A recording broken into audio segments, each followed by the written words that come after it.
Victoria and Daniel, polyamory. Victoria and Daniel are the kind of people who are able to think critically, and even with their 3 children, to speak in a mature and balanced way. That is why they easily explain to their relatives, acquaintances, and even me how it happened that 3 adults live in their bedroom. While Daniel is at work, Victoria, shaking out her short-colored hair, prepares porridge for the little ones for the morning and tells me that polyamory and swinging are completely different things. We are polyamory, tells Victoria. Polyamory is a belief system not about sex or any intimate games, but about love. To be more precise, when you are happy that your loved one is feeling good. And it doesn't matter if it's with you, in another relationship, or if he's just in love with someone else. Recently found a really cool definition of polyamory. In a monogamous relationship, you are my sun, my stars, and my moon. And in polyamorous ones, it's different, you are my sun, here you are my stars, and you are my moon. It's about when it's impossible for you to combine everything in one person, and your partner feels the same way. Why do many marriages today fall apart, sometimes before they even last a year? Because people in them expect one thing and get something else.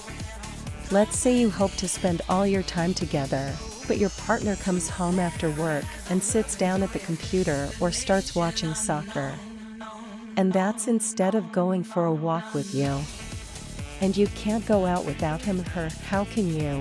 It's your husband, wife after all. But when the relationship is more open, you are not against new partners in each other.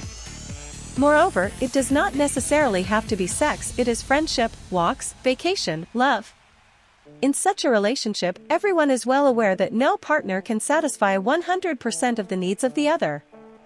Therefore, you can look for it in other people. True, it is far from a fact that you will find it. In search of a unicorn. Early on in our marriage, 8 years ago, I realized that I was pansexual. I was attracted to people regardless of gender. Daniel and I discussed this and realized that it would be a good idea to find a girl who would fit into our marriage. In polyamory circles, this is called unicorn hunting, a completely impossible and futile endeavor, by the way. Believe me, finding a person for love on the internet is not that easy. Especially since girls are more difficult to build relationships and get along with each other. Eventually, we switched to swingers. But it's only about sex, and we needed people. Interesting people. Someone to talk to, and sex wasn't even secondary. At that moment we were told about polyamory, and we realized that it was about us. We started gathering information, talking to people who were in similar relationships. We shared the idea with close friends. One of them, Adrian, screamed that we broke him. He realized he was in love with both of us at the same time. It was a "why, is that even possible?" kind of revelation for him.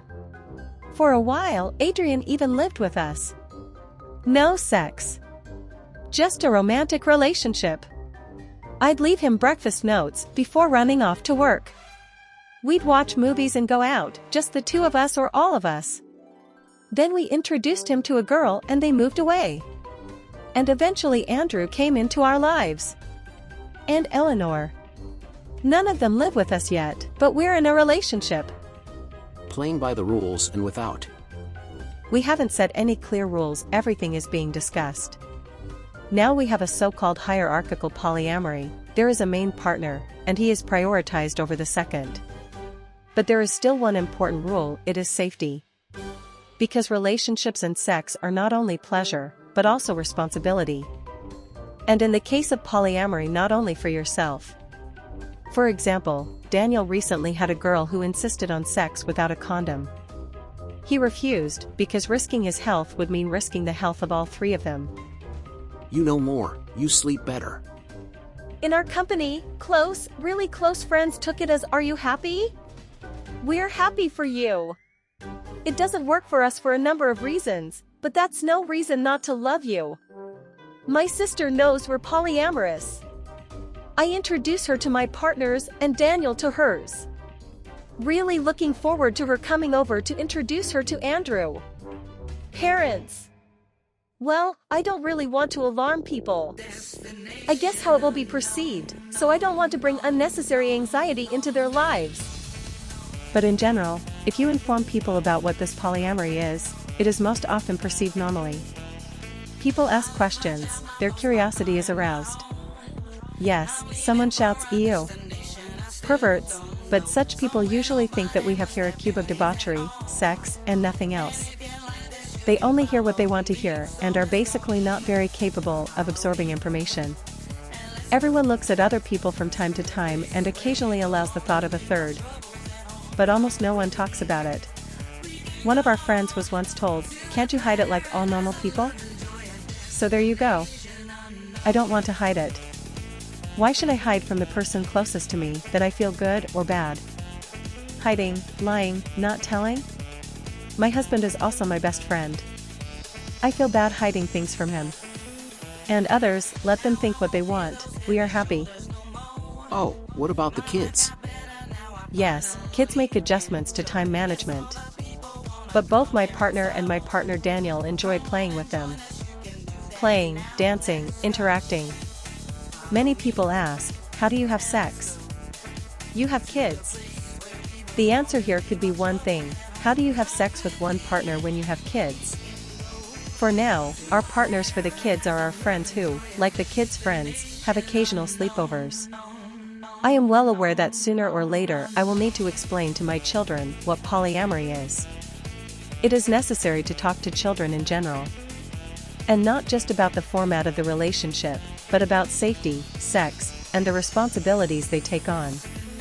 But I don't care at all what kind of relationship my kids choose, whether they love girls or boys, one or two partners. There's a great book called Maya and Her Moms, and it talks about several families. Some where children came from IVF and some have two moms. Why can't children have more loving people? What difference does it make who gave birth to them? Right now, our partnerships for children are explained by friendship. Why can't daddy be friends with girls and mommy with boys? But as they get older, naturally we will tell them about sex, too, and that they don't have to fixate on one person. Epilogue. It doesn't matter how many people are in your relationship, two or more, what gender and age they are. Learn to listen and hear each other, observe the rules of safety and the culture of consent, without which modern sex is impossible. And be happy regardless of who and what they think of you. Because the most important thing is love. Dear subscribers, thank you very much if you listened to the end. How did you like today's video? Write your feedback, and any feedback at all, we value your opinion very much, in the comments. Bye.